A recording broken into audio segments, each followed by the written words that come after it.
New മെക്സിക്കോയിലുള്ള വലിയൊരു പർവ്വതനിരയാണ് San Andrés. ഈ പർവ്വതനിരയിൽ നിന്നും ദൂരെ ഒരു സ്ഥലത്ത് 18-ാം നൂറ്റാണ്ടിൻ്റെ അവസാനം ഒരു ചെറിയ സ്പാനിഷ് സെറ്റിൽമെൻറ്റ് സ്ഥാപിക്കപ്പെട്ടു. പിൽക്കാലത്ത് ഇവിടെ വടക്കേ അമേരിക്ക കണ്ട ഏറ്റവും വലിയൊരു നിധി മറിഞ്ഞിരിപ്പുണ്ട് എന്നുള്ള കഥകൾ എല്ലായിടത്തും പരന്നു. തുടക്കത്തിലേ പറയാം, അത് വെറും ഒരു കഥയല്ല, പച്ചയായിട്ടുള്ള യാഥാർത്ഥ്യമാണ്. അവിടെ അങ്ങനെ ഒരു നിധി ഉള്ളതുമാണ്. ആ നിധി എങ്ങനെയാണ് ഉണ്ടായത് എന്നും ആരാണത് കണ്ടെത്തിയത് എന്നും ആരൊക്കെയാണ് അതിന് അവകാശവാദം ഉന്നയിക്കുന്നത് എന്നും തുടങ്ങി ഇപ്പോഴാ നിധി ആരുടെ കൈവശവുമാണെന്നാണ് ഡാർക്ക് ഹിസ്റ്ററീസിലെ 24-ാമത്തെ എപ്പിസോഡിൽ നമ്മൾ കാണുന്നത്.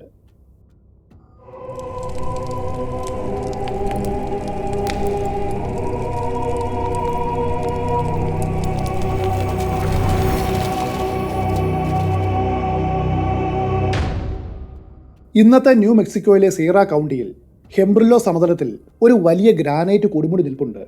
വിക്ടോറിയ കൊടുമുടി എന്നാണ് ഇതിനെ വിളിക്കുന്നത്. വിശാലമായ ഹെംബ്രില്ലോ സമതലത്തിൽ നിന്നും ഏകദേശം 500 അടിയോളം ഉയരത്തിൽ ഉയർന്നു നിൽക്കുന്ന ഒന്നാണ് വിക്ടോറിയ കൊടുമുടി. ഇവിടെയാണ് ചരിത്രം കണ്ട ഏറ്റവും വലിയ നിധിശേഖരങ്ങളിൽ ഒന്നുള്ളത്. ഈ സ്ഥലമാകട്ടെ വളരെയേറെ അപകടം നിറഞ്ഞ ഒന്നാണ്. പ്രത്യേകിച്ചും ചൂട് മാസങ്ങളിൽ വാലുകൊണ്ട് കിരികിരാ ശബ്ദം പുറപ്പെടുവിക്കുന്ന ഉഗ്രവിഷമുള്ള റാറ്റിൽ സ്നേക്കുകൾ ഇവിടെ ധാരാളമുണ്ട്. മാത്രവുമല്ല, ഇത് വൈറ്റ് സാൻഡ്സ് മിസൈൽ റേഞ്ചിന്റെ പരിധിക്കുള്ളിൽ ഉൾപ്പെട്ട പ്രദേശമാണ്. അതുകൊണ്ട് തന്നെ യുണൈറ്റഡ് സ്റ്റേറ്റ്സ് ഗവൺമെന്റിന്റെ കീഴിലാണ് ഇപ്പോഴിത്. അതുകൊണ്ട് തന്നെ ആർക്കും അത്ര പെട്ടെന്ന് ഇവിടേക്ക് അതിക്രമിച്ച് കയറുവാനും കഴിയില്ല. ഈ വിക്ടോറിയ കൊടുമുടിയുടെ ഉള്ളിലായിട്ട് ഒരു വലിയ ഗുഹയുണ്ട്. ഇത് ലാവ ഒഴുകിയിറങ്ങി ഉണ്ടായതല്ല, മറിച്ച് ദശലക്ഷക്കണക്കിന് വർഷങ്ങൾക്ക് മുൻപുണ്ടായ ഒരു വൻ ഭൂമികുലുക്കത്തിന്റെ ഫലമായി സൃഷ്ടിക്കപ്പെട്ടതാണ്. ഈ ഭൂകമ്പം മൂലം പർവ്വതത്തിന്റെ ഉൾഭാഗത്തായിട്ട് അനേകം ദൂരം ഉള്ളിലേക്ക് പോകുന്ന വലിയൊരു ഗുഹ രൂപപ്പെട്ടു. വിശാലമായ ഈ ഗുഹയ്ക്കുള്ളിൽ നിരവധി ബില്യൺ ഡോളർ വിലമതിക്കുന്ന സ്വർണ്ണക്കട്ടികളും സ്വർണത്തിൻ്റെയും വെള്ളിയുടെയും നാണയങ്ങളും അതുപോലെ സ്വർണം കൊണ്ട് നിർമ്മിച്ച മതപരമായിട്ടുള്ള പുരാവസ്തുക്കളും ചരിത്ര വസ്തുക്കളും ആഭരണങ്ങൾ നിറച്ച പെട്ടികളും അങ്ങനെ തുടങ്ങിയ അളവറ്റ മൂല്യമുള്ള പലതും കണ്ടെത്തുവാനായിട്ട് കഴിയും. അതിൽ ആർക്കും യാതൊരു സംശയവുമില്ല. മിക്ക ഗവേഷകരും ഒന്നുപോലെ സമ്മതിക്കുന്ന കാര്യവുമാണിത്. വിക്ടോറിയ കൊടുമുടി വളരെയേറെ നിഗൂഢതകൾ നിറഞ്ഞൊരു സ്ഥലമാണെന്ന് വിശ്വാസമുണ്ട്. അപ്പാച്ചെ ഇന്ത്യക്കാർ ഇവിടം വിശുദ്ധ സ്ഥലമായിട്ടാണ് പരിഗണിച്ചത്. നിധിയുള്ള സ്ഥലങ്ങളെ ചുറ്റിപ്പറ്റി പല കഥകളും പ്രചരിക്കാറുണ്ട്. അതുതന്നെയാണ് സാഹസികരെയും ഭാഗ്യാന്വേഷികളെയും ഒന്നുപോലെ ആകർഷിക്കുന്നത്. അവർ ഓരോരുത്തരും ആ വലിയ സമ്പത്ത് എന്ത് പ്രതിബന്ധമുണ്ടായാലും തങ്ങൾ കണ്ടെത്തുമെന്ന് വിശ്വസിക്കുന്നു. ആദ്യം അല്പം ചരിത്രത്തിലേക്ക് കിടക്കാം. ന്യൂ മെക്സിക്കോയിലെ ഈ പ്രദേശം സ്പാനിഷ് പരിവേഷകനായ ഫ്രാൻസിസ്കോ വാസ്കോസ് ഡി കൊറോനോറയുടെ പിൻഗാമികൾ സന്ദർശിച്ചുവെന്ന് ചരിത്രപരമായിട്ടുള്ള രേഖകളും അതിനെ സാധൂകരിക്കുന്ന നിരവധി പുരാവസ്തു തെളിവുകളും കിട്ടിയിട്ടുണ്ട്. ഫ്രാൻസിസ്കോ വാക്കോസ് എന്ന വ്യക്തി വലിയൊരു സ്പാനിഷ് പരിവേഷകനാണ്. എൽ ഡൊറാഡോ പോലെ സ്വർണം നിറഞ്ഞ നഗരം കണ്ടെത്തുവാനായിട്ട് പുറപ്പെട്ട ഒരാൾ. അദ്ദേഹത്തിൻ്റെ പരിവേഷണം വളരെയേറെ സാഹസികത നിറഞ്ഞ ഒന്നായിരുന്നു. അതേക്കുറിച്ച് പറഞ്ഞാൽ വലിയൊരു വീഡിയോ തന്നെ വേണ്ടിവരും. കൊറോനോഡയുടെ ഖനി തൊഴിലാളികൾ സാൻ ആൻഡസ് പർവ്വതനിരകളിലും സമീപത്തുള്ള പർവ്വതനിരകളിലും സ്വർണവും വെള്ളിയും തിരഞ്ഞിരുന്നു. അവർക്ക് ഇവിടെ നിന്നും ധാരാളം സ്വർണവും വെള്ളിയും കിട്ടുകയും ചെയ്തു. ഇതും ഒരു വസ്തുതയാണ്. ഈ പ്രദേശങ്ങളിൽ ഉടനീളവും ന്യൂ മെക്സിക്കോയുടെ ഭൂരിഭാഗം പ്രദേശങ്ങളിലും ഇന്നും പഴയ സ്പാനിഷ് പടച്ചട്ടകളും കുതിമുള്ളുകളും ആയുധങ്ങളും കുതിരജീനികളും ബ്രൈഡൽ ഫിറ്റിങ്ങുകളും അതായത് കടിഞ്ഞാൻ സജ്ജീകരണങ്ങൾ അങ്ങനെ തുടങ്ങി ധാരാളം വസ്തുക്കൾ ആഴ്ന്നു മണ്ണിൽ കിടപ്പുണ്ട്. പലർക്കും അത് കിട്ടാറുമുണ്ട്. സ്പാനിഷ് പരിവേഷകർ ഇവിടം കണ്ടെത്തിയതിൻ്റെ തൊട്ടു പിന്നാലെ കത്തോലിക്ക സഭയും ഇവിടെ വേരുറപ്പിച്ചു. അക്കാലത്ത് സഞ്ചാരികളായിട്ടുള്ള പരിവേഷകരെയും സൈനികരെയും എല്ലായ്പ്പോഴും ജസ്യൂട്ട് പുരോഹിതന്മാർ അനുഗമിച്ചിരുന്നു.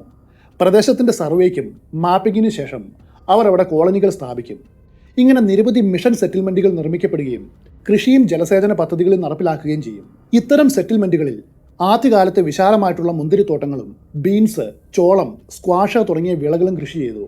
സമൃദ്ധമായിട്ട് വിളവുമെടുത്തു.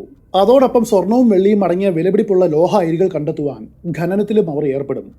അയിരികൾ നിറഞ്ഞൊരു മലയിടുക്ക് കണ്ടെത്തിയാൽ അത് കുഴിച്ചെടുക്കുവാനും പൊടിക്കുവാനും മതപരിവർത്തനം ചെയ്ത റെഡ് ഇന്ത്യക്കാരെയാണ് നിയമിച്ചത്. അങ്ങനെ അവർ കണ്ടെത്തിയ അളവറ്റ സമ്പത്തിൻ്റെ അളവ് നമുക്ക് സങ്കല്പിക്കുവാനായിട്ട് കഴിയുന്ന ഒന്നല്ല.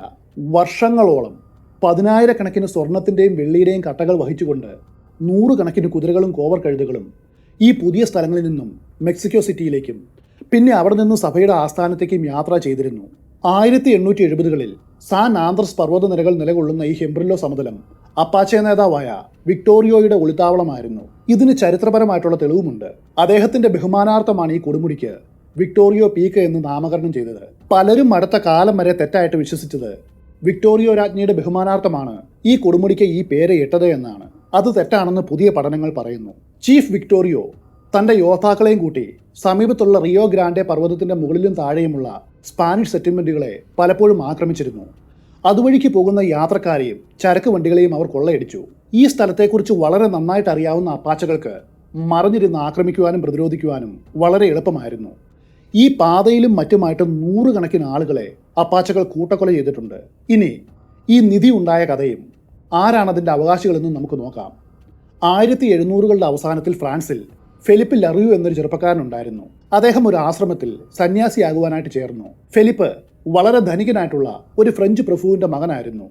എങ്കിലും ദാരിദ്ര്യവും സഹനവും നിറഞ്ഞ ജീവിതം തിരഞ്ഞെടുക്കുവാനായിട്ട് അദ്ദേഹം തീരുമാനിച്ചു. അദ്ദേഹത്തിൻ്റെ ആശയങ്ങളും ലക്ഷ്യങ്ങളും തുടക്ക സമയത്ത് വളരെ ആത്മാർത്ഥമായിരുന്നു. എന്നാൽ പോകെ പോകെ ലറിയുവിന് ആശ്രമ ജീവിതത്തോട് മടുപ്പ് തോന്നി. അയാൾ ഒരു റിബലായിരുന്നു. സഭയുടെ പരമോന്നത അധികാരത്തെ അയാൾ ചോദ്യം ചെയ്തു. ലറിയു തൻ്റെ മേലധികാരികളെ നിരന്തരം വെല്ലുവിളിക്കുകയും തനിക്ക് വിചിത്രവും യുക്തിരഹിതവുമായ ആശയങ്ങളെന്ന് തോന്നിയ പല കാര്യങ്ങളും ചോദ്യം ചെയ്യുകയും ചെയ്തു. അതോടെ ചെറുപ്പക്കാരനും താന്തോന്നിയുമായ ഈ സന്യാസിക്ക് മതിയായ ശിക്ഷ നൽകുവാനായിട്ട് അധികാരികൾ തീരുമാനിച്ചു. അയാളെ ഇവിടെ നിന്നും എങ്ങനെയെങ്കിലും ഒഴിവാക്കുവാനായിട്ട് അവർ തീരുമാനിച്ചു. അങ്ങനെയാണ് അവർ അയാളെ മെക്സിക്കോയിലേക്ക് സ്ഥലം മാറ്റുന്നത്. അവിടെ പുലർച്ചെ മുതൽ സന്ധ്യ വരെ കൃഷിയിടങ്ങളിൽ കഠിനമായിട്ട് ജോലി ചെയ്യുവാൻ ലറിയു നിർബന്ധിതനായി. മെക്സിക്കോയിലെ ജീവിതം കഷ്ടപ്പാട് നിറഞ്ഞതാണെങ്കിലും ലറിയു സന്തോഷവാനായിരുന്നു. എങ്കിലും സഭയുടെ നയങ്ങളെയും അധികാരത്തെയും വെല്ലുവിളിക്കുന്ന ശീലം മാത്രം അയാൾ ഉപേക്ഷിച്ചില്ല. മറിച്ച് അത് കൂടുതൽ തീവ്രമാവുകയാണ് ഉണ്ടായത്. അതോടെ മേലുദ്യോഗസ്ഥർ അയാളെ കൂടുതൽ കഠിനാധ്വാനത്തിന് വിധേയമാക്കി. ഇടയ്ക്കിടെ ഒരു പോസ്റ്റിൽ കെട്ടിയിട്ട് ചാട്ടവാറ് കൊണ്ടടിച്ചു. ഈ ശിക്ഷകൾ കൊണ്ടൊന്നും ലറിയു കീഴടങ്ങിയില്ല. മറിച്ച് അത് അയാളെ കൂടുതൽ ദേഷ്യം പിടിപ്പിച്ചു. അതോടെ അയാൾ തൻ്റെ എതിർപ്പ് കൂടുതൽ ശക്തമാക്കി. അങ്ങനെ ഏതാനും മാസങ്ങൾ കടന്നുപോയി. വയലുകളിലെ ജീവിതം ലറിയു മടുത്തു. ഇടയ്ക്കിടയ്ക്ക് ആശ്രമത്തിൽ വരുന്ന കച്ചവടക്കാരിൽ നിന്നും പട്ടാളക്കാരിൽ നിന്നും ചില കഥകൾ അയാൾ കേട്ടിരുന്നു. ദൂരെ വടക്കായിട്ട് വന്യവും അധികം ജനവാസവുമില്ലാത്ത സ്ഥലങ്ങളുണ്ട്. ആശ്രമ ജീവിതം ഉപേക്ഷിച്ച് അവിടേക്ക് പോകുവാനായിട്ട് അയാൾക്കൊരാഗ്രഹം തോന്നി. ആ വിശാലമായ പുതിയ ദേശത്ത് ഒരു കോളനി സ്വന്തമായിട്ട് സ്ഥാപിക്കണമെന്ന് ലറിയു ആഗ്രഹിച്ചു. സ്വതന്ത്രമായതും കർക്കശമായിട്ടുള്ള നിയമങ്ങൾ ഇല്ലാത്തതുമായ ഒരു പുതിയ രാജ്യം താൻ അവിടെ സ്ഥാപിക്കുമെന്ന് ഫെലിപ്പ് ലറിയു തീരുമാനിച്ചു. അവിടെ ആർക്കും ആരുടെയും മേൽ അധികാരം ഉണ്ടായിരിക്കില്ല. മതത്തിൻ്റെ ചിട്ടവട്ടങ്ങളില്ലാതെ ദൈവത്തിൽ ആർക്കും വിശ്വസിക്കാം. ഇതൊക്കെയായിരുന്നു അദ്ദേഹത്തിൻ്റെ ആശയങ്ങൾ.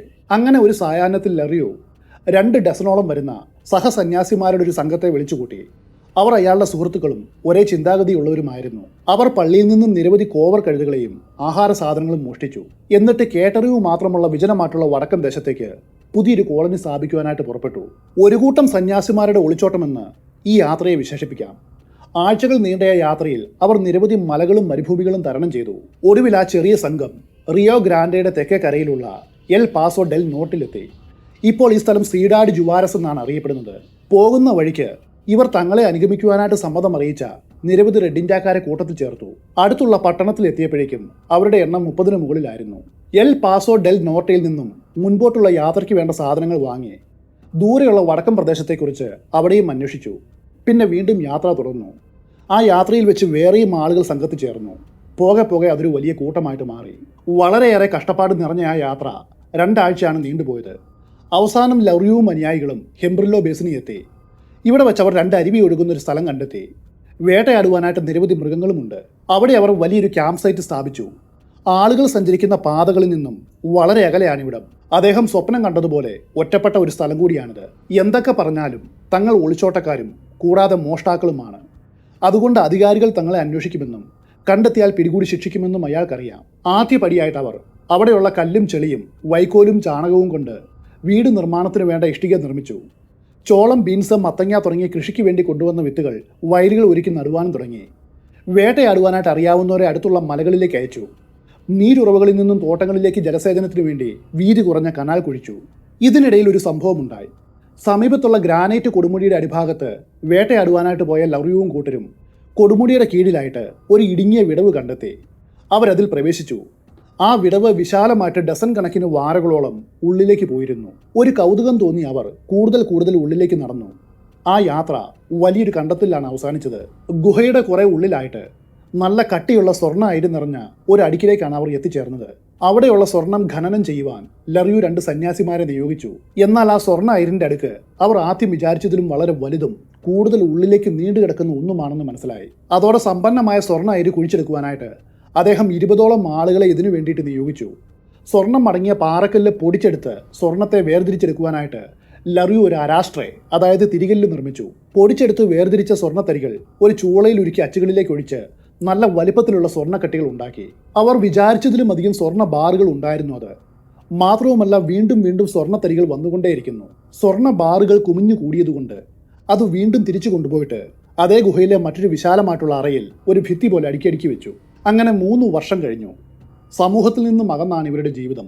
ചില സന്യാസിമാർക്ക് ഒറ്റപ്പെട്ട ഈ ജീവിതത്തോട് വിരക്തി തോന്നി. ലറിയുവും കൂട്ടരും മെക്സിക്കോ സിറ്റിയിലെ ആശ്രമത്തിൽ നിന്നും പലായനം ചെയ്ത് 3 വർഷത്തിനു ശേഷം ഹെംബ്രില്ലോ ബേസിനിൽ നിന്നും ഒരു സന്യാസി ഒളിച്ചോടി. അയാൾ വന്നു ചേർന്നത് മെക്സിക്കോയിലെ അവരുടെ പഴയ ആശ്രമത്തിലേക്കാണ്. അയാളിൽ നിന്നും സഭാ അധികാരികൾ ലറിയുവും കൂട്ടരും എവിടെയാണെന്നും എന്താണ് ചെയ്യുന്നത് എന്നും മനസ്സിലാക്കി. അളവറ്റ സ്വർണ്ണ ശേഖരത്തെക്കുറിച്ചും പള്ളി അധികാരികൾ അറിഞ്ഞു. അതോടെ ആ സ്വർണം സഭയുടെ ആണെന്ന് അവർ അവകാശപ്പെട്ടു. വിമതരെ കണ്ടെത്തുവാനും സ്വർണം പിടിച്ചെടുക്കുവാനുമായിട്ട് ഒരു പര്യവേഷണ സംഘത്തെ അവർ രൂപീകരിച്ചു. എത്രയും വേഗം ഹെംബ്രില്ലോ ബേസ്ഡിലേക്ക് പോകുവാനും ലറിയുവിനെയും അനുയായികളെയും അറസ്റ്റ് ചെയ്ത് ആ സ്വർണമെല്ലാം കണ്ടുകെട്ടി മെക്സിക്കോ സിറ്റിയിലേക്ക് തിരികെ എത്തിക്കുവാനുമാണ് ഇവർക്ക് കിട്ടിയ ഉത്തരവ്. അവരുടെ കൂടെ 1/2 ഡസൻ സന്യാസിമാരെയും അയച്ചു. അവരോട് ആ കോളനിയിൽ താമസിച്ചുകൊണ്ട് സ്വർണം ഖനനം ചെയ്യുന്നത് തുടരണമെന്നും നിർദ്ദേശിച്ചു. എന്നാൽ ഇതിനോടകം തങ്ങൾക്ക് വരുവാനായിട്ട് പോകുന്ന ആസന്നമായിട്ടുള്ള അപകടത്തെക്കുറിച്ച് ലറിയു മനസ്സിലാക്കിയിരുന്നു. ചില റെഡ് ഇന്ത്യക്കാരാണ് അവരെ അത് അറിയിച്ചത്. അദ്ദേഹവും കൂട്ടരും ഉടൻ തന്നെ ആ സ്വർണ്ണഖനിയുടെ പ്രവേശന കവാടം ആർക്കും തിരിച്ചറിയുവാൻ കഴിയാത്ത വിധം പാറക്കല്ല് കൊണ്ട് അടച്ചു.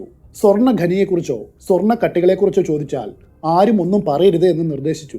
വൈകാതെ പട്ടാളക്കാർ ഒരു ദിവസം അതിരാവിലെയോടെ കോളനിയിലെത്തി. എല്ലാവരെയും വളഞ്ഞിട്ട് പിടികൂടി. സ്വർണം എവിടെയെന്ന ചോദ്യത്തിന് മുൻപ് തീരുമാനിച്ചതുപോലെ ലറിയുവും കൂട്ടരും ഇവിടെ സ്വർണമൊന്നും ഇല്ല എന്നും തങ്ങൾക്കൊന്നും അറിയില്ലെന്നും ഉത്തരം കൊടുത്തു. പടയാളികൾ ലറിയുവിൻ്റെ വസ്ത്രങ്ങൾ ഊരിമാറ്റി. എന്നിട്ടൊരു പാറപ്പുറത്ത് കിടത്തി ചാട്ടക്കടിച്ചു. അയാളുടെ ശരീരത്തിലെ മാംസം കീറിപ്പറിഞ്ഞ് മാരകമായിട്ടുള്ള രക്തസ്രാവം ഉണ്ടായി. എങ്കിൽ പോലും ഇവിടെ സ്വർണമോ സ്വർണ്ണഖനിയോ ഉണ്ടെന്ന് സമ്മതിക്കുവാൻ അദ്ദേഹം തയ്യാറായില്ല. അതികഠിനമായ പീഡനത്തിന് ഇരയായ ലറിയു അന്ന് ഉച്ച കഴിഞ്ഞതോടെ മരിച്ചു. ഫെലിപ്പ് ലറിയുവിനെ ചെയ്തതുപോലെ കോളനിവാസികളിൽ പലരെയും സൈന്യം ഇതുപോലെ ചോദ്യം ചെയ്തു. അവരെയും ചാട്ടവാറടിക്ക് വിധേയരാക്കി. അവരിൽ പലരും കൊല്ലപ്പെട്ടു. എന്നാൽ അവരാരും സ്വർണമുള്ള സ്ഥലത്തെക്കുറിച്ച് ഒരു അക്ഷരം പോലും മിണ്ടിയില്ല. ചർച്ച ആർക്കൈവുകളിൽ ഇതെല്ലാം വ്യക്തമായിട്ടും രേഖപ്പെടുത്തിയിട്ടുണ്ട്. ഒരാഴ്ചയ്ക്ക് ശേഷം സൈനികർ ജീവനോടെ അവശേഷിച്ചവരെ ഒരുമിച്ച് ചങ്ങലക്കിട്ട് മെക്സിക്കോ സിറ്റിയിലേക്ക് കൊണ്ടുപോയി. അതിനുശേഷം അവർക്ക് എന്ത് സംഭവിച്ചു എന്ന് വ്യക്തമല്ല. അതേ സമയത്ത് ഹെംബ്രില്ലോ തടത്തിൽ തങ്ങിയ 1/2 ഡസൻ സന്യാസിമാരുടെ ആ സംഘം ഖനിക്കും സ്വർണത്തിനും വേണ്ടിയിട്ട് അവിടെ മാകെ അരിച്ചു പെറുക്കി തെരച്ചിൽ നടത്തി. അവരും ഒന്നുപോലെ പരാജയപ്പെട്ടു. ഏതാനും ആഴ്ചകൾ നീണ്ട വിഫലമായിട്ടുള്ള അന്വേഷണത്തിന് ശേഷം അവരും നിരാശരായിട്ട് തിരിച്ചുപോയി. പിന്നീട് 1870-കൾ കടന്നു വരികയാണ്. അപ്പോഴേക്കും സ്പാനിഷ് കോളനിയിലെ നിധി അജ്ഞാതമായിട്ട് മാറിയിരുന്നു. ആ രഹസ്യം അറിയാവുന്ന ആരും തന്നെ ജീവിച്ചിരിപ്പില്ല. നിധിയിലേക്ക് നയിക്കുന്ന മാപ്പോ അതുപോലെയുള്ള എന്തെങ്കിലും സൂചനകളോ ഒന്നും തന്നെ നിലവിലില്ല. അക്കാലത്താണ് നമ്മൾ വീഡിയോയുടെ തുടക്കത്തിൽ കണ്ട അപ്പാച്ചെ ഗോത്രതലവൻ വിക്ടോറിയോ കടന്നു വരുന്നത്. തെക്കൻ ന്യൂ മെക്സിക്കോയിൽ എല്ലാവരും ഒന്നുപോലെ ഭയപ്പെട്ട റെഡ് ഇന്ത്യക്കാരനായിരുന്നു വിക്ടോറിയോ. ജോർണാഡ ഡെൽ മ്യൂർട്ടോയിൽ ഉടനീളമുള്ള വാഗണുകളെയും പള്ളികളെയും മെയിൽ കോച്ചുകളെയും കുടിയേറ്റ ഗ്രാമങ്ങളെയും അയാൾ സംഘവും ആക്രമിച്ചു. ഇങ്ങനെയുള്ള ഓരോ റെയ്ഡിന് ശേഷവും കൊള്ളമുതലുമായിട്ട് റെഡ് ഇന്ത്യക്കാർ ഹെംബ്രില്ലോ ബേസ്ഡിലെ അവരുടെ ഒളിത്താവളത്തിലേക്ക് മടങ്ങും. പലപ്പോഴും അവർ തടവുകാരുമായിട്ടാണ് മടങ്ങിയെത്താറ്. അവരെ കൊല്ലുന്നതിന് മുൻപ് മണിക്കൂറുകളോളം ഇട്ട് പീഡിപ്പിക്കും. ഈ ക്രൂരതയിൽ അപ്പാച്ചകൾ വളരെയധികം സന്തോഷം കണ്ടെത്തിയിരുന്നു. അവരെ കൊലപ്പെടുത്തിയ ശേഷം ജനങ്ങൾ അടുത്തുള്ള കൊടുമുടിയുടെ ഉള്ളിലുള്ള ഒരു ഗുഹയിലേക്ക് കൊണ്ടുപോവുകയും കുരിശുകൾ നിർമ്മിച്ച് തൂക്കിയിടുകയും ചെയ്യും. ഇതേ ഗുഹയ്ക്കുള്ളിൽ തന്നെയാണ് കൊള്ളയടിച്ച മുതലുകൾ അവർ സൂക്ഷിച്ചു വെച്ചതും. 1880 ഏപ്രിൽ 7-ന് അപ്പാച്ചകളുടെ ക്രൂരത അവസാനിപ്പിക്കുവാനായിട്ട് ഹെംബ്രില്ലോ സമതലത്തിൽ US ആർമിയുടെ വലിയൊരു കൂട്ടം കുതിരപ്പടയെത്തി. അവർ വിക്ടോറിയയുടെ സംഘത്തിന് നേർക്ക് ശക്തമായിട്ടുള്ള ആക്രമണം അഴിച്ചുവിട്ടു. വേണ്ടത്ര സന്നാഹങ്ങൾ ഉണ്ടായിട്ടും ആ പോരാട്ടത്തിൽ വിജയിച്ചത് റെഡ് ഇന്ത്യക്കാരാണ്. അമേരിക്കൻ കുതിരപ്പടയാളികളെ അവർ ആ സമതല ദേശത്തു നിന്നും ഈയാം പാറ്റകളെ പോലെ തുരത്തി. ഈ സംഭവത്തോടെയാണ് ഈ പർവ്വതനിരകൾ പിന്നീട് വിക്ടോറിയോ പീക്ക് എന്നറിയപ്പെട്ടത്. അന്ന് ഇന്ത്യക്കാർ കഠിനമായിട്ട് പോരാടിയത് അവർ റെയ്ഡുകളിൽ നിന്നും ശേഖരിച്ച നിധിയും കൊള്ളമുതലും സംരക്ഷിക്കുവാനാണെന്നും അതെല്ലാം ആ പർവ്വതത്തിന്റെ ഉള്ളിൽ ഒളിപ്പിച്ചതുകൊണ്ടുമാണെന്ന് ചരിത്രകാരന്മാർ പറയുന്നു. എന്നാൽ ഈ സമയത്തൊന്നും അപ്പാച്ചകൾ ഒരു യാഥാർത്ഥ്യം മനസ്സിലാക്കിയിരുന്നില്ല. അവർ കൊള്ളമുതൽ ഒളിപ്പിച്ചു വെച്ച് കൂട്ടക്കൊലകൾ ചെയ്ത് ആസ്വദിച്ച ആ ഗുഹയിൽ നിന്നും വീണ്ടും കുറച്ചു ദൂരം മുൻപോട്ട് പോവുകയാണെങ്കിൽ ആ വഴി മറ്റൊരു ഗുഹയിലെത്തുമെന്നും അതുവഴി വീണ്ടും മുൻപോട്ട് പോയാൽ ആയിരക്കണക്കിന് ശുദ്ധീകരിച്ച സ്വർണ്ണ ബാറുകൾ അടുക്കി വെച്ച വലിയൊരു സ്വർണ്ണഖനിയിൽ എത്തിച്ചേരുമെന്നും. ഇത്രയുമാണ് ഈ നിധിയുടെ പിന്നിലെ ചരിത്രം. കഥ ഇനിയാണ് ആരംഭിക്കുന്നത്. ആരാണ് ഈ നിധി ആദ്യമായിട്ട് കണ്ടെത്തിയതെന്ന് നോക്കാം. 1937 നവംബറിലാണ് ആ കണ്ടെത്തലുണ്ടായത്. ഹെംബ്രില്ലോ സമതലത്തിൻ്റെ അടുത്തുള്ള ഒരു പട്ടണമാണ് ഹാച്ച്. അന്ന് 4 പുരുഷന്മാരും ഒരു സ്ത്രീയും അടങ്ങുന്ന ഒരു ചെറിയ സംഘം ഹെംബ്രില്ലോ ബേസിനിലെത്തി. മാനുകളെ വേട്ടയാടുകയായിരുന്നു അവരുടെ ലക്ഷ്യം. കൂട്ടത്തിലുള്ള സ്ത്രീയെ ക്യാമ്പിൽ തനിച്ചാക്കി പുരുഷന്മാർ എല്ലാവരും വേട്ടമൃഗത്തെയും തേടി സമതലത്തിലൂടെ യാത്ര ആരംഭിച്ചു. ഈ സ്ത്രീയുടെ പേര് ഓവ ഇ ഡോക്നോസ് എന്നാണ്. വേട്ടക്കാരിൽ ഒരാളായ മിൽട്ടൺ ഇ ഡോഗ്നോസ് ആണ് ഓവയുടെ ഭർത്താവ്. 4 പേരും ഒരു കൂട്ടമായിട്ടല്ല, ഒറ്റയ്ക്കൊറ്റയ്ക്കാണ് വേട്ടയ്ക്ക് പോയത്.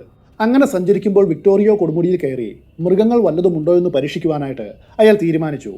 മിൽട്ടൺ മലയുടെ ഒരു വശത്തുകൂടി കയറുവാനും തുടങ്ങി. അപ്പോഴേക്കും ഒരു ചെറിയ മഴ പെയ്യുവാൻ തുടങ്ങി. മഴ നനയാതിരിക്കുവാനായിട്ട് ഏതെങ്കിലും മറവുണ്ടോ എന്ന് ചുറ്റും നോക്കിയ മിൽട്ടൺ ചാഞ്ഞു നിൽക്കുന്ന വലിയൊരു പരന്ന പാറ കണ്ടു. അയാൾ അതിൻ്റെ അടുത്തേക്ക് നീങ്ങി. അതിൻ്റെ അടിയിൽ മഴ തീരും വരെ നനയാതെ ഇരിക്കാം. അവസാനം പാറയ്ക്കടിയിൽ എത്തിയ നോസ് കുറച്ച് ദൂരെയായിട്ട് മറ്റൊരു കാര്യം ശ്രദ്ധിച്ചു. അധികം വലിപ്പമില്ലാത്ത ദീർഘചതുരാകൃതിയിലുള്ള ഒരു ദ്വാരമായിരുന്നു അത്. അത് നേരെ താഴേക്ക് മലയുടെ ഉള്ളിലേക്ക് പോകുന്ന ഒരു വിടവായിരുന്നു. കൗതുകം മൂലം മഴയും അവഗണിച്ചുകൊണ്ട് മിൽട്ടൺ ഈ ദ്വാരത്തിൻ്റെ അടുത്തേക്ക് നടന്നു. എന്നിട്ട് താഴേക്ക് നോക്കി. കാഴ്ച അത്ര വ്യക്തമല്ല. മനുഷ്യരാണ് വളരെ പഴക്കമുള്ള ഈ ദ്വാരം ഉണ്ടാക്കിയതെന്ന് ഒറ്റ നോട്ടത്തിൽ വ്യക്തമാണ്. ഒരാൾക്ക് സുഖമായിട്ടും ആ ദ്വാരം വഴി താഴേക്ക് ഇറങ്ങിപ്പോവാം. സൂക്ഷിച്ചു നോക്കിയപ്പോൾ ദ്വാരത്തിൻ്റെ കീഴിലായി അരണ്ട വെളിച്ചത്തിൽ ഒരു വലിയ മരം ചെത്തിയെടുത്ത് ചാരി വെച്ചിട്ടുള്ളത് അയാൾ കണ്ടു. ആ മരത്തിൽ ഇടവിട്ട് കൊതകൾ ഉണ്ടായിരുന്നു. അപരിഷ്കൃതമായിട്ടുള്ളൊരു ഗോവണിയാണതെന്ന് അയാൾക്ക് മനസ്സിലായി. ഒടുവിൽ മഴ നിലച്ചു. മിൽട്ടൺ വേഗം മല ഇറങ്ങി നടന്ന് മറ്റു വേട്ടക്കാർ എത്തും മുൻപ് ക്യാമ്പിലെത്തി. എന്നിട്ട് കൊടുമുടിയിൽ വെച്ച് വളരെ യാദൃശികമായിട്ട് താൻ കണ്ടെത്തിയ കാര്യങ്ങൾ അയാൾ ഭാര്യ ഓവയോട് പറഞ്ഞു. ഇതൊരു രഹസ്യമായിട്ട് സൂക്ഷിക്കണമെന്നും ഒരു കാരണവശാലും ഇതേക്കുറിച്ച് മറ്റുള്ളവരോട് പറയരുതേ എന്നും നിർദ്ദേശിച്ചു. പിന്നീട് നമുക്ക് 2 പേർക്കും മാത്രമായിട്ട് ഇവിടേക്ക് മടങ്ങി വന്ന് ആ ഗുഹയുടെ ഉള്ളിൽ എന്താണുള്ളതെന്ന് തിരയാമെന്നും അയാൾ പറഞ്ഞു. ഏതാനും ദിവസങ്ങൾക്ക് ശേഷം വേട്ടയാടിയ മൃഗങ്ങളുമായിട്ട് അവർ പട്ടണത്തിലേക്ക് മടങ്ങി. അത് കഴിഞ്ഞ് 2 ആഴ്ചയ്ക്ക് ശേഷം അത് രാവിലെയോടെ മിൽട്ടനും ഓവാനോസും ഹെംബ്രില്ലോ സമതലത്തിലേക്ക് തിരിച്ചു വന്നു. ഇത്തവണ ഗുഹ പരിവേഷണം ചെയ്യുവാനായിട്ട് നീളമുള്ള കയറുകളും ഫ്ലാഷ് ലൈറ്റും അവർ എടുത്തിരുന്നു. കുത്തനെയുള്ള ചെരുവിലൂടെ കയറി ഇരുവരും ആ ചെറിയ ദ്വാരത്തിൻ്റെ അടുത്ത് വന്നു. അടുത്തുള്ള ഒരു പാറയിൽ കയറുകൾ കെട്ടി ഉറപ്പിച്ച ശേഷം മിൽട്ടൺ ഫ്ലാഷ് ലൈറ്റും കൊണ്ട് ഇരുണ്ട ആ ദ്വാരം വഴി താഴേക്ക് തൂങ്ങിയിറങ്ങി. അന്ന് ഉച്ച കഴിഞ്ഞ് വിക്ടോറിയോ കൊടുമുടിയുടെ ഉൾഭാഗത്ത് മിൽട്ടൺ ഈ ഡോഗ്നോസ് കണ്ടെത്തിയത് അമേരിക്കൻ ചരിത്രത്തിലെ ഏറ്റവും വലിയ വിവാദത്തിന് തിരികൊളുത്തിയ കാഴ്ചയായിരുന്നു. വന്യമായ ഭാവനയുള്ള ഒരു എഴുത്തുകാരന് പോലും സങ്കല്പിക്കുവാൻ കഴിയുന്ന ഒന്നായിരുന്നില്ല അത്. ഞെട്ടിക്കുന്ന ആ നിധിയുടെ കണ്ടെത്തൽ പിന്നീട് ഒരു കൊലപാതകത്തിന് കാരണമായി. വ്യക്തികൾ ഗവൺമെന്റിനെതിരെ കേസുകൾ ഫയൽ ചെയ്തു. യുണൈറ്റഡ് സ്റ്റേറ്റ്സ് ആർമിയും എയർഫോഴ്സും ഇതിൽ ഇടപെട്ടു.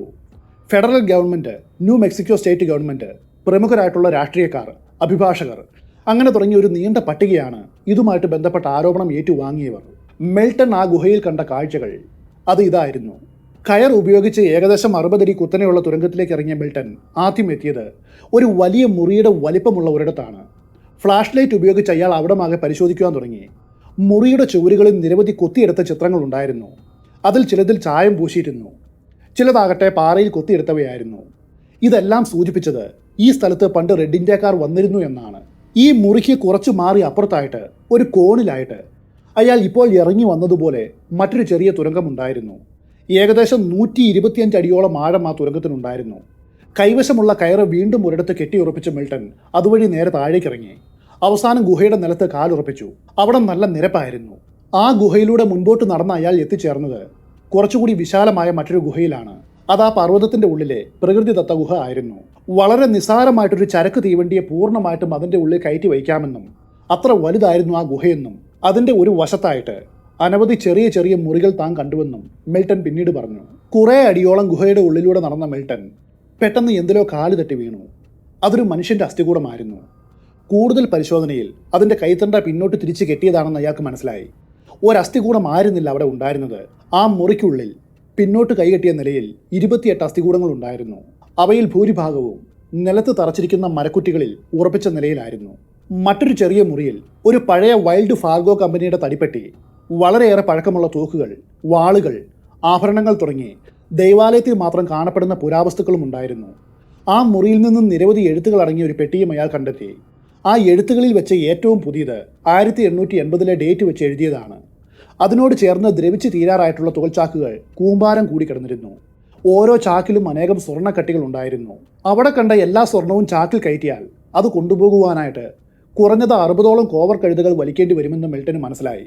അയാൾ കണ്ടെത്തിയ ആ നിധികൾ അപ്പാച്ചകൾ കൊള്ളയടിച്ച് സൂക്ഷിച്ചു വെച്ചതായിരുന്നു. അവിടെ കണ്ട അസ്ഥികൂടങ്ങളാകട്ടെ അവർ പിടിച്ചുകൊണ്ടുവന്ന നിർഭാഗ്യവാന്മാരായിട്ടുള്ള തടവുകാരുടെയായിരുന്നു.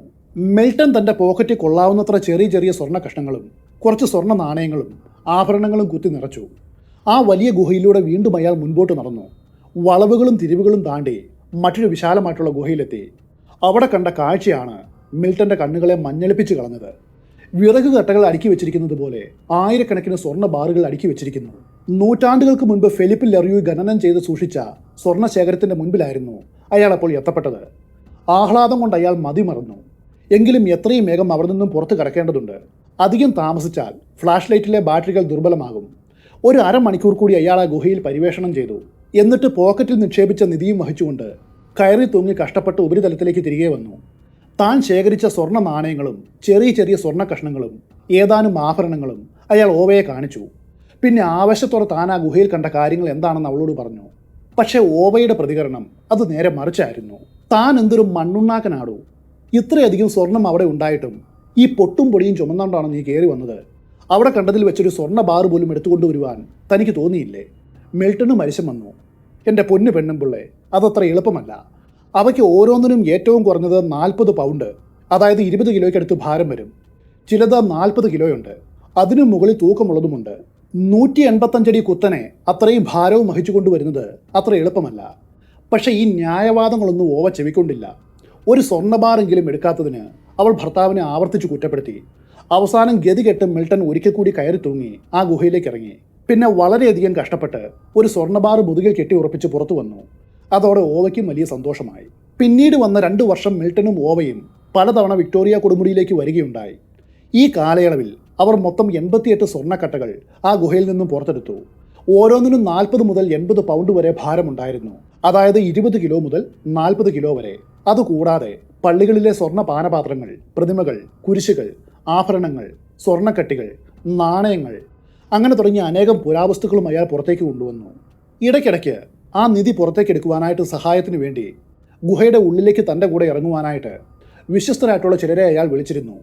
അവരിൽ ഒരാളായിരുന്നു ബെന്നി സമാനിഗോ എന്ന പയ്യൻ.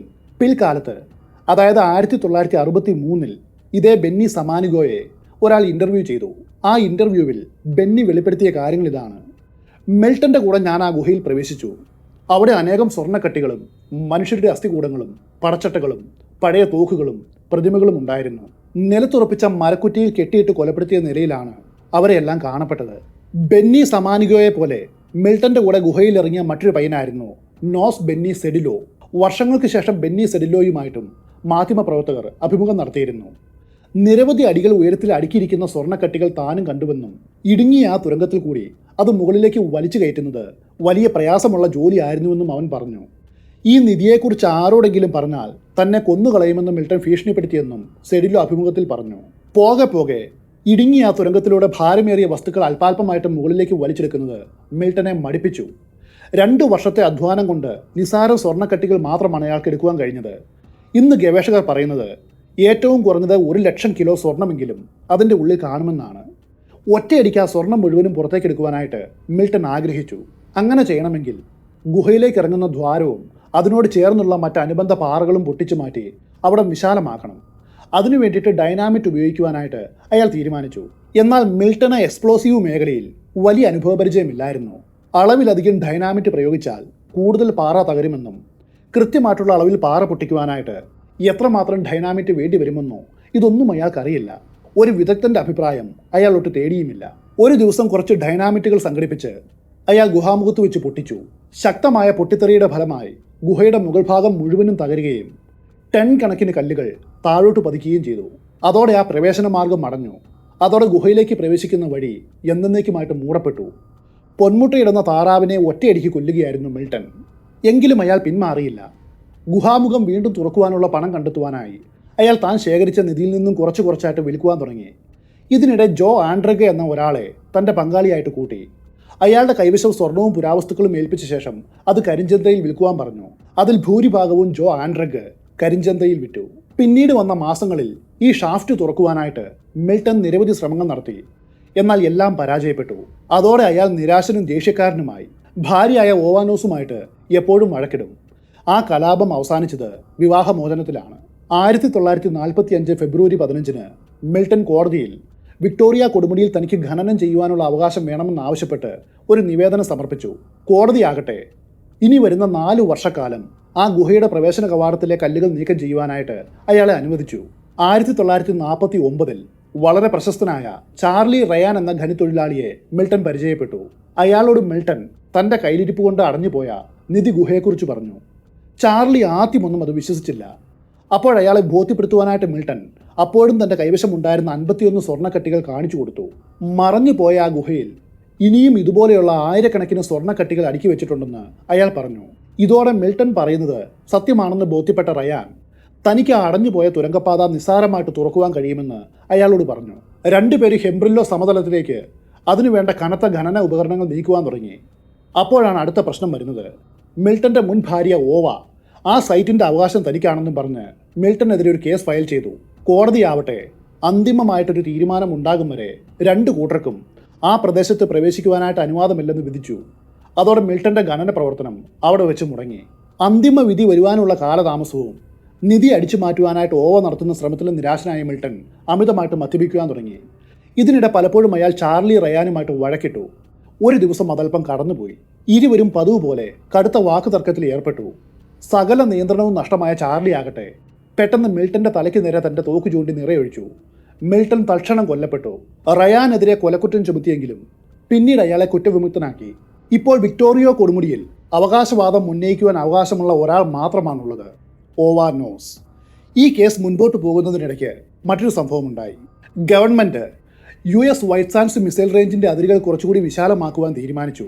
വിക്ടോറിയോ പീക്ക് കൊടുമുടിയും അതിൻ്റെ പരിധിയിൽ വരുന്ന ഒന്നായിരുന്നു. സർക്കാർ സകല അധികാരശക്തിയും ഉപയോഗിച്ച് നൂതനമായിട്ടുള്ള മിസൈലുകൾ പരീക്ഷിക്കുവാനായിട്ട് ഈ പ്രദേശം ഗവൺമെൻറ്റിന് ആവശ്യമുണ്ടെന്ന് വാദിച്ചു. ഒടുവിൽ ഗവൺമെൻറ്റിന് അനുകൂലമായിട്ട് കോടതി വിധി വന്നു. ഇതിനിടെ പലപ്പോഴും ഓവ ആളുകളെ വാടകയ്ക്കെടുത്ത് അവരെയും കൂട്ടി കൊടുമുടിയിലേക്ക് പോവുകയും വീണ്ടും ഗുഹയിൽ പ്രവേശിക്കുവാനായിട്ട് ശ്രമിക്കുകയും ചെയ്തു. എല്ലാ തവണയും സൈനിക ഉദ്യോഗസ്ഥർ അവരെ ആട്ടി പുറത്താക്കി. അതോടെ കോപാകുലയായ ഓവ ഈ പ്രോപ്പർട്ടി സന്ദർശിക്കുവാനും തനിക്ക് അവിടെ ഖനനം ചെയ്യുവാനുമുള്ള അവകാശമുണ്ടെന്നും അങ്ങനെ ഇരിക്കെ തൻ്റെ അനുവാദമില്ലാതെ സൈനികർ ഇവിടെ ഖനനം നടത്തുന്നുണ്ട് എന്നും വാദിച്ച് ഫെഡറൽ സ്റ്റേറ്റ് ഗവൺമെൻറ് ഏജൻസികൾക്ക് നിരവധി കത്തുകൾ എഴുതി.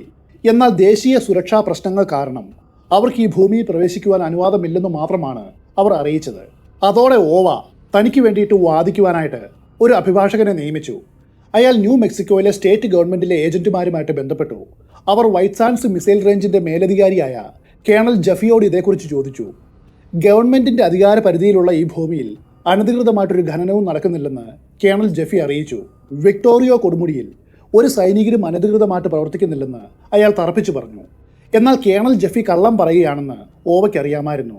അവർ കാൻസാസ് സിറ്റിയിലുള്ള ഒരു പ്രമുഖ അഭിഭാഷകന്റെ സഹായം തേടി. അദ്ദേഹം US ഗവൺമെൻറ്റിനെതിരെ ഈ കേസ് നടത്തുവാനായിട്ട് അവരെ ഉപദേശിച്ചു.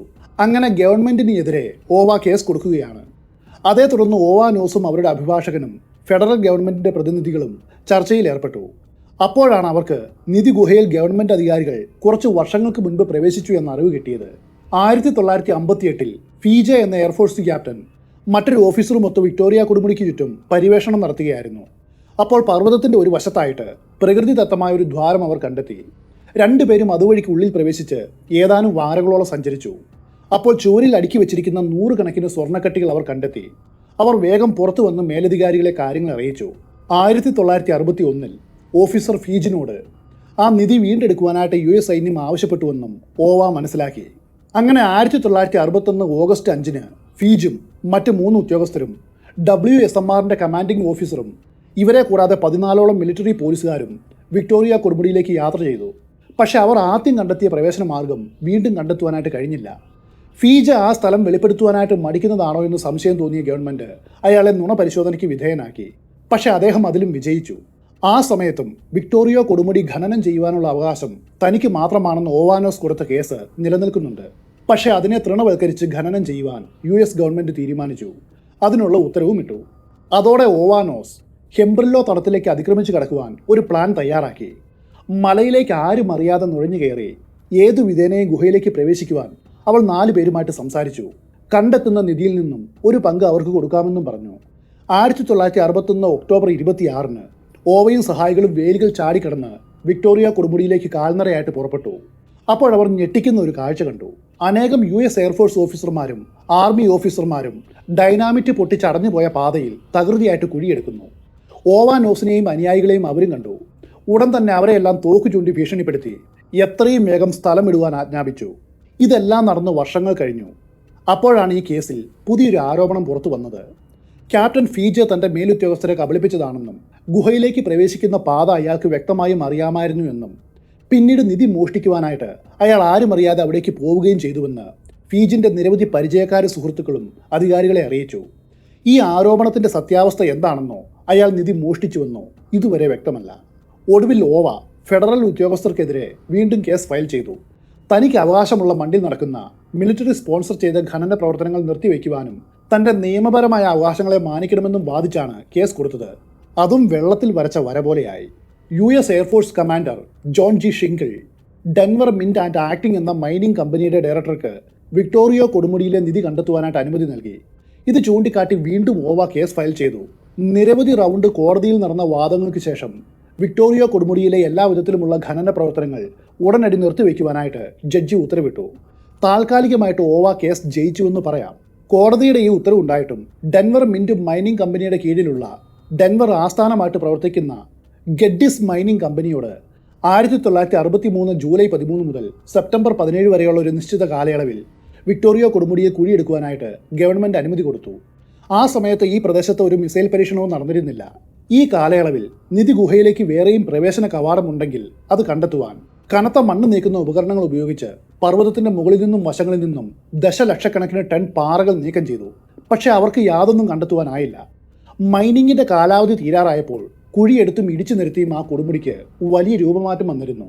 മുൻപുണ്ടായിരുന്ന പ്രകൃതിദത്തമായ ഗ്രാനൈറ്റ് കൊടുമുടിയാണതെന്ന് ആരെങ്കിലും പറഞ്ഞാൽ അത് വിശ്വസിക്കുവാൻ കഴിയാത്ത വിധം അതിന് രൂപമാറ്റം സംഭവിച്ചു. വിക്ടോറിയ കൊടുമുടിക്കുള്ളിൽ വലിയൊരു നിധി ഉണ്ടെന്നും അതിന്റെ അവകാശം തനിക്കാണെന്നും ആരോപിച്ചൊരു സ്ത്രീ നടത്തുന്ന കേസ് മാധ്യമങ്ങളിൽ വലിയ ചർച്ചയായിട്ട് മാറി. ഒടുവിൽ ആ പ്രദേശത്ത് പ്രവേശിച്ച് ഖനനം പുനരാരംഭിക്കുവാൻ ഓവയ്ക്ക് കോടതി അനുമതി നൽകി.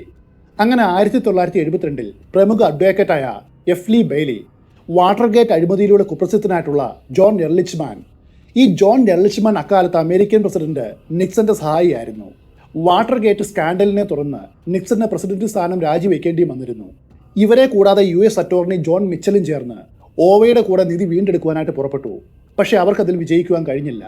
ആ സമയത്താണ് വിക്ടോറിയ കൊടുമുടിയിൽ തിരച്ചിൽ നടത്തുവാനോ ഖനന പ്രവർത്തനങ്ങൾ നടത്തുവാനോ ആരെങ്കിലും ശ്രമിച്ചാൽ അവരെ തടയുവാൻ US ആർമിക്ക് അധികാരമുണ്ടെന്ന് 1975 മാർച്ച് 5 ന്യൂ മെക്സിക്കോയിലെ ആൽബുകർക്കിൽ വെച്ച് ഒരു ജഡ്ജി പ്രഖ്യാപിച്ചത്. ആരെങ്കിലും അതിക്രമിച്ച് കടന്നാൽ അവരെ വേണ്ട രീതിയിൽ കൈകാര്യം ചെയ്യുവാനുള്ള അധികാരവും ഇതോടെ സൈന്യത്തിന് കിട്ടി. അതോടെ ഒരാൾക്ക് പോലും അവിടേക്ക് പ്രവേശിക്കുവാൻ കഴിയാത്ത അവസ്ഥയായി. എങ്കിലും 1977 US മിലിറ്ററി 6ഓളം ഗ്രൂപ്പുകൾക്ക് നിധിയുണ്ടോ എന്ന് തെരച്ചിൽ നടത്തുവാനായിട്ട് 2 ആഴ്ച അനുവാദം നൽകി. ഈ ഗവേഷകർ ഒരു ഗ്രൗണ്ട് റഡാർ സർവേ നടത്തി. അതിൻ്റെ റിസൾട്ട് ഞെട്ടിക്കുന്ന ഒന്നായിരുന്നു. മിൽട്ടൺ ഡോക്നോസ് പറഞ്ഞ അതേ സ്ഥലത്ത് കൊടുമുടിക്കുള്ളിൽ ഒരു വലിയ ഗുഹ ഉണ്ടെന്ന് വ്യക്തമായി. പൊട്ടിത്തകർന്ന പാറയും അവശിഷ്ടങ്ങളും കൊണ്ട് മൂടിപ്പോയ ലംബമായിട്ടുള്ള പ്രവേശന കവാടവും റഡാർ സർവേ മൂലം ഗവേഷകർ കണ്ടെത്തി. എന്നിട്ട് പോലും ആർക്കും ആ ഗുഹയിൽ പ്രവേശിക്കുവാൻ കഴിഞ്ഞില്ല. അപ്പോഴേക്കും അവർക്ക് അനുവദിച്ച 2 ആഴ്ചയും കടന്നുപോയി. വിക്ടോറിയ കൊടുമുടിയുടെ ഉള്ളിൽ ടൺ കണക്കിന് സ്വർണ്ണക്കട്ടികൾ, ഡസൻ കണക്കിന് സ്വർണ്ണത്തിൽ തീർത്ത പള്ളിവക പുരാവസ്തുക്കൾ, ചാക്ക് കണക്കിന് എണ്ണിയാൽ ഒടുങ്ങാത്ത സ്വർണ്ണ കഷ്ണങ്ങൾ, അതുപോലെ റെഡ് ഇന്ത്യക്കാർ നിരവധി റെയ്ഡുകളിൽ നിന്നും കൊള്ളയടിച്ച വസ്തുക്കളും ഉൾപ്പെടുന്ന സമ്പന്നമായിട്ടുള്ളൊരു നിധി ഉണ്ടെന്ന് ഇതുവരെയുമുള്ള തെളിവുകൾ സൂചിപ്പിക്കുന്നു. US ആർമിയിലെയും എയർഫോഴ്സിലെയും അംഗങ്ങൾ ഈ നിധിയുടെ ഒരു പ്രധാന ഭാഗം വീണ്ടെടുത്തതായിട്ടും വിശ്വസിക്കപ്പെടുന്നു. US ഗവൺമെൻറ് ഔപചാരികമായിട്ടും നിയമവിരുദ്ധമായിട്ടും കുറച്ച് നിധി പിടിച്ചെടുക്കുകയും അത് മറയ്ക്കുവാനായിട്ട് ശ്രമിക്കുകയും ചെയ്തുവെന്ന് ചില ഗവേഷകർ പറയുന്നു. ഇങ്ങനെ ഒരു നിധി നിലവിലുണ്ടായിരുന്നു, അതിൽ യാതൊരു സംശയവുമില്ല. കാരണം മിൽട്ടൺ ഡോക്നോസ് ഗുഹയിൽ നിന്നും പുറത്തെടുത്ത സ്വർണ്ണക്കട്ടികൾ മറ്റുള്ളവർ കാണുകയും അതിൻ്റെ ഫോട്ടോ എടുക്കുകയും ചെയ്തിട്ടുണ്ട്. കൂടാതെ അയാളുടെ കൂടെ ഗുഹയിൽ പ്രവേശിച്ച ജോലിക്കാർ അനേകം പുരാവസ്തുക്കളും സ്വർണ്ണക്കട്ടികളും തങ്ങൾ കണ്ടുവെന്ന് പല ഇൻ്റർവ്യൂവിലും മറ്റും പറഞ്ഞിട്ടുണ്ട്. മാത്രവുമല്ല സത്യവാങ്മൂലങ്ങളിൽ അവർ ഒപ്പിടുകയും ചെയ്തിട്ടുണ്ട്. വിക്ടോറിയ കൊടുമുടിയിൽ ഇപ്പോഴുള്ള നിധി അത് എത്രത്തോളമുണ്ട്? അതിൻ്റെ ഉത്തരം നമുക്ക് അജ്ഞാതമാണ്. അവിടെ അടക്കം ചെയ്ത പുരാവസ്തുക്കളുടെ മൂല്യം എത്ര വരും ആർക്കും അറിയില്ല. ഗവൺമെൻറ് അതിൽ നിന്നും മോഷ്ടിച്ചിട്ടുണ്ടോ? ഉണ്ടെങ്കിൽ പോലും അതിന് ഒരിക്കലും പുറത്തു വരുവാനും പോകുന്നില്ല. ഇപ്പോൾ ഈ പ്രദേശത്തിൻ്റെ നിലവിലെ അവസ്ഥ ഇതാണ്. മൈനിങ്ങിൽ വളരെ എക്സ്പെർട്ടായ വ്യക്തികൾ ഒന്നുപോലെ പറയുന്നത് മിൽട്ടൻ്റെ ഡൈനാമിറ്റ് പ്രയോഗവും സൈന്യം നടത്തിയ മണ്ണ് നീക്കൽ പ്രവർത്തനങ്ങളും മൂലം ഗുഹയിലേക്കുള്ള പ്രവേശനം ഏതാണ്ട് അസാധ്യമായിരിക്കുന്നു. ഇന്ന് US ആർമി വിക്ടോറിയ കൊടുമുടിയിലോ അതിൻ്റെ സമീപ പ്രദേശത്തോ ഖനനം നടത്തുവാനായിട്ട് ഒരു കമ്പനിക്കും അനുവാദം നൽകുന്നില്ല. മാത്രവുമല്ല ഇവിടെ നിധിയൊന്നും ഇല്ല എന്നാണ് അവർ പറയുന്നത്. വിക്ടോറിയ പീക്ക് ഗോൾഡ് ട്രഷർ ഇന്നും ഒരു സമസ്യയായിട്ട് അവശേഷിക്കുന്നു. ഈ കഥ ഇവിടെ അവസാനിക്കുന്നു. ഉടൻ തന്നെ അടുത്ത കഥയിൽ വെച്ച് നമുക്ക് കണ്ടുമുട്ടാം.